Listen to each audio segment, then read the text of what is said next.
You are watching TV46 News Kannada. Belur ಪಟ್ಟಣದ ಪುರಸಭೆ ವತಿಯಿಂದ ಜಿಲ್ಲಾಧಿಕಾರಿಗಳ ಆದೇಶದ ಮೇರೆಗೆ ದೇವಸ್ಥಾನದ ಮುಖ್ಯ ರಸ್ತೆಯ ಅಂಗಡಿ ಮನೆಗಳು ಸೇರಿದಂತೆ ಕಟ್ಟುನಿಟ್ಟಾಗಿ ಕಂದಾಯ ವಸೂಲಾತಿಯನ್ನು ಅಧಿಕಾರಿಗಳು ಮಾಡಿದರು. ಈ ವೇಳೆ ಪುರಸಭೆ ಕಂದಾಯ ಇಲಾಖೆ ಅಧಿಕಾರಿ ಗೋಪಿ ಮಾತನಾಡಿ, ಪುರಸಭೆ ವತಿಯಿಂದ ಪಟ್ಟಣದಲ್ಲಿ ಕಂದಾಯ ವಸೂಲಾತಿ ಮಾಡುತ್ತಿದ್ದು, ಪಟ್ಟಣದ ಅಭಿವೃದ್ಧಿ ಮತ್ತು ನಿರ್ವಹಣೆಗಾಗಿ ವಿವಿಧ ಮೂಲಗಳಿಂದ ಆದಾಯವನ್ನು ಸಂಗ್ರಹಿಸಲಾಗುತ್ತಿದೆ. ಇದರಲ್ಲಿ ಕಂದಾಯ ವಸೂಲಾತಿ ಜಿಲ್ಲಾಧಿಕಾರಿಗಳ ಆದೇಶದ ಮೇರೆಗೆ ಇಂದಿನಿಂದ ವಸೂಲಿಯನ್ನು ಕಟ್ಟುನಿಟ್ಟಾಗಿ ಮಾಡಲಾಗುತ್ತಿದೆ. ಪಟ್ಟಣದ ನಾಗರಿಕರಿಂದ ಕಾನೂನುಬದ್ಧವಾಗಿ ಕಂದಾಯ ಸಂಗ್ರಹಿಸುವ ಜವಾಬ್ದಾರಿಯಿಂದ ಕರ್ತವ್ಯ ನಿರ್ವಹಿಸಲಿದ್ದೇವೆ.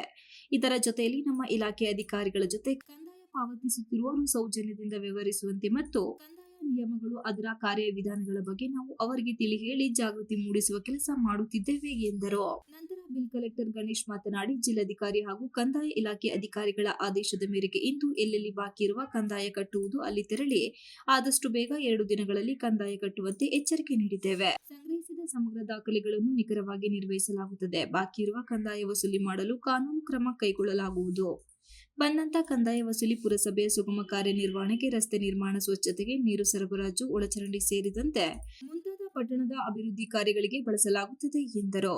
ಮುಖ್ಯಾಧಿಕಾರಿಗಳು ಮತ್ತು ಕಂದಾಯಾಧಿಕಾರಿಗಳ ಆದೇಶದಂತೆ ಈ ದಿನ ಎಲ್ಲ ಪುರಸಭಾ ಬಿಲ್ ಕಲೆಕ್ಟರ್ಗಳು ಮತ್ತು ಕರವಸೂಲಿಗಾರರು ಮತ್ತು ಸಿಬ್ಬಂದಿ ವರ್ಗಗಳು ಎಲ್ಲ ಬಂದು ಮುಖ್ಯ ರಸ್ತೆಯಲ್ಲಿ ವಾಣಿಜ್ಯ ಮಳಿಗೆಗಳ ಮತ್ತು ವಾಣಿಜ್ಯ ಕಟ್ಟಡಗಳ ತೆರಿಗೆಯನ್ನು ಉತ್ಪಾದಿಸಲು ಸಂಬಂಧಪಟ್ಟ ಮಾಲೀಕರಿಗೆ 2 ದಿನ ಗಡುವನ್ನು ಕೊಟ್ಟು ವಸೂಲಾತಿಯನ್ನು ಮಾಡಿದರು.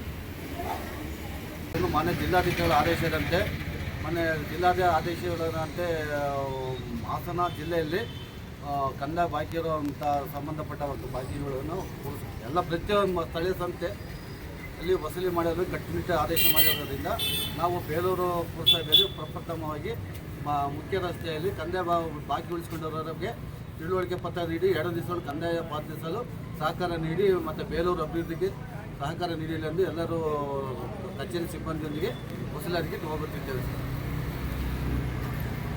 ಈ ಸಂದರ್ಭದಲ್ಲಿ ಪುರಸಭೆಯ ಮುಖ್ಯಾಧಿಕಾರಿ ಬಸವರಾಜ್ ಶಿಗಾವಿ, ಬಿಲ್ ಕಲೆಕ್ಟರ್ ಆನಂದ್, ಸಲೀಂ, ಮೋಹನೇಶ್, ಜಯರಾಮ್ ಸಿಬ್ಬಂದಿಗಳು ಹಾಜರಿದ್ದರು. Ganesh, TV46 news Kannada, Belur.